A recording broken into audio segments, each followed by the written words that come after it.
Hi, I'm Mahoney. I own this 1972 Holden HQ station wagon. It was built in my garage, and obviously it's on airbags.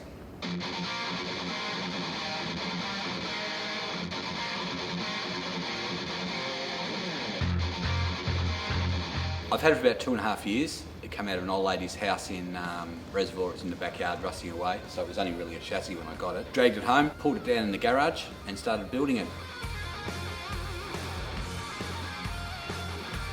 Yeah, much to the wife's disgust, it was back to bare metal, tromping mud and rust and everything through the house. I live in a double-storey house and haven't got the room to have a rotisserie there, so I actually laid on my back underneath with a wire brush and cleaned it all back manually.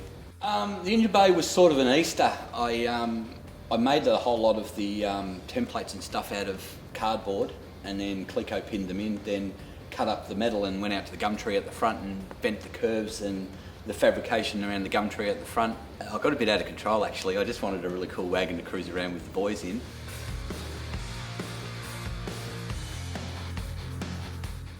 It's got the custom grille at the front. The bumper's been filled in, some of the subtle bits and pieces that probably people don't realise. The door handles are missing from it. It's got mechanical push buttons.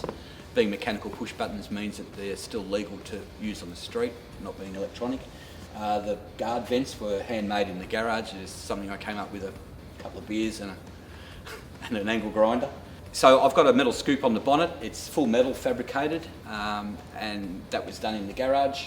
It's mainly because it's got a high-rise manifold, slightly high-rise, and I didn't want anything hanging out the bonnet, and also I didn't want to have a big scoop on it, so it's very subtle. At the rear it's got custom taillight lenses that I couldn't buy anymore. They were available 30 years ago, so I ended up making a mould and making my own.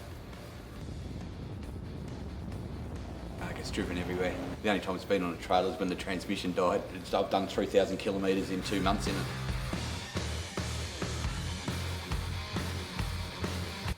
Well, the interior is full modified. It's a WB dash in the HQ, so it's had the inserts filled out, and the dash panel is a custom dash panel with Speed Hut GPS gauges and special order matching gauges for the US.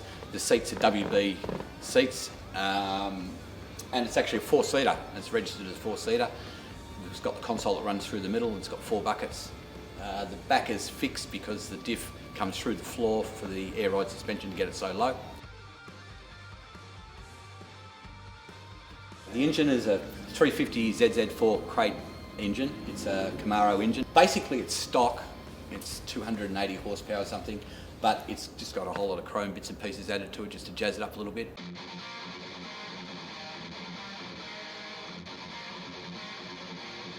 The mural's a bit of a laugh. That was from my childhood, the old football, meat pies, kangaroos and Holden cars, Holden advert back in the 70s.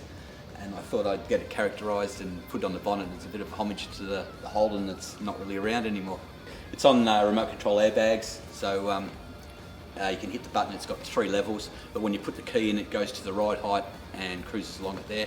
It's an AccuAir system and it works awesome. I love it. But it's just a great car, it drives awesome, and I love the build and I love the car.